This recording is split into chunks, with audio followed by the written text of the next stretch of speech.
ఏపీలో రానున్న 3 రోజుల పాటు పిడుగులతో కూడిన వర్షాలు పడనున్నాయి. ఉపరితల ఆవర్తనం ద్రోణి ప్రభావంతో వర్షాలు ఉండనున్నాయని విపత్తుల నిర్వహణ సంస్థ తెలిపింది. కోనసీమ, పశ్చిమ గోదావరి, కృష్ణా, గుంటూరు, బాపట్ల జిల్లాల్లో అక్కడక్కడ పిడుగులతో కూడిన మోస్తరు వర్షాలు కురిసే అవకాశం ఉంది. రేపు రాష్ట్ర వ్యాప్తంగా విస్తారంగా పిడుగులతో కూడిన వర్షాలు కురిసే అవకాశం ఉందని అధికారులు తెలిపారు. ఎల్లుండి ఉత్తరాంధ్ర, కోస్తా జిల్లాల్లో పిడుగులతో కూడిన తేలికపాటి నుంచి మోస్తరు వర్షాలు కురిసే అవకాశం ఉంది. ఆదివారం ఉత్తరాంధ్ర జిల్లాలో పిడుగులతో కూడిన తేలికపాటి నుంచి మోస్తరు వర్షాలు కురవనున్నాయి. ప్రజలు అప్రమత్తంగా ఉండాలని విపత్తుల నిర్వహణ సంస్థ హెచ్చరించింది.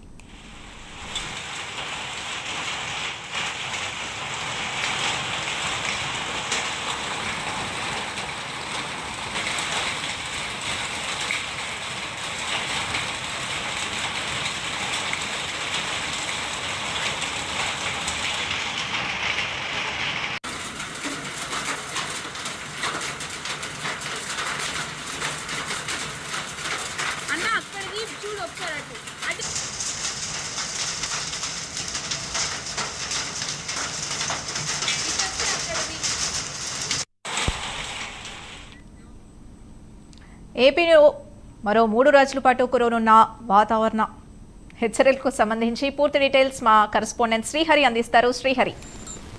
రైట్ సింధు, ఏపీ వ్యాప్తంగా రానున్న 3 రోజుల పాటు పిడుగులతో కూడిన వర్షాలు కురిసే అవకాశం ఉందని చెప్పని ఇప్పటికే వాతావరణ శాఖ హెచ్చరించింది. అయితే ఈ నేపథ్యంలోనే ఉపరితల ఆవర్తన ద్రోణి ప్రభావంతో వర్షాలు పడే అవకాశాలు ఉండటంతో రాత్రికి కోనసీమ, అదేవిధంగా పశ్చిమ గోదావరి, అదేవిధంగా కృష్ణా, గుంటూరు, బాపట్ల జిల్లాల్లో అక్కడక్కడ పిడుగులతో కూడిన మోస్తరు వర్షం కురిసే అవకాశం ఉందని చెప్పని వాతావరణ శాఖ అయితే సూచిస్తుంది. అయితే ఈ నేపథ్యంలోనే రేపు రాష్ట్ర వ్యాప్తంగా విస్తారంగా పిడుగులతో కూడిన వర్షాలు కురిసే అవకాశం. ఎల్లుండి ఉత్తరాంధ్ర, కోస్తా, రాయలసీమ, కోస్తా జిల్లాలు ఏవైతే ఉన్నాయో ఈ కోస్తా జిల్లాల్లో పిడుగుపాటుతో కూడిన తేలికపాటి నుంచి మోస్తరు వర్షాలు కురిసే అవకాశం ఉంది. దీంతో పాటు ఆదివారం చూసుకున్నట్లయితే ఉత్తరాంధ్ర జిల్లాల్లో పిడుగులతో కూడిన తేలికపాటి నుంచి మోస్తరు వర్షాలు, అకాల వర్షాల నేపథ్యంలో ఏవైతే ఇప్పుడు సీజన్ వైజ్ గా వచ్చే పంటలు ఉన్నాయో ఈ పంటలని కొంచెం జాగ్రత్త చేసుకోవాలని చెప్పని కూడా రైతులకైతే సూచిస్తున్నారు. అయితే ఈ నేపథ్యంలోనే